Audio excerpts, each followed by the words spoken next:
napupunta ang oras mo? Anak, do you really know the most important tasks in your business? Have you ever felt na kahit may team ka na, ikaw pa rin ang nag-aasikaso ng lahat sa business mo? Parang ikaw lang ang nagpa-follow up sa bawat detalye, ikaw pa rin ang nagpa-finalize ng plans, and you make sure that everything is on track. Naku, nakakapagod, di ba?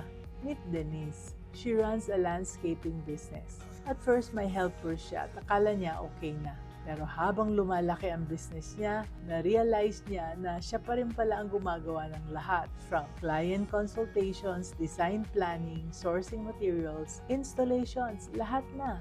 Doon niya nalaman na kailangan niyang ma-realize, kailangan niyang ma-figure out kung aling mga trabaho ang pinaka-importante.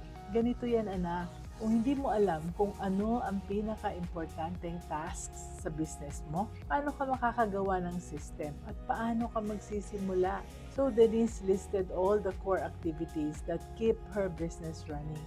You see, knowing your essential tasks helps you focus on what matters most. Hindi ka na malilito sa dami ng trabaho at it becomes much easier to train your team, to create clear processes, and to plan more efficiently.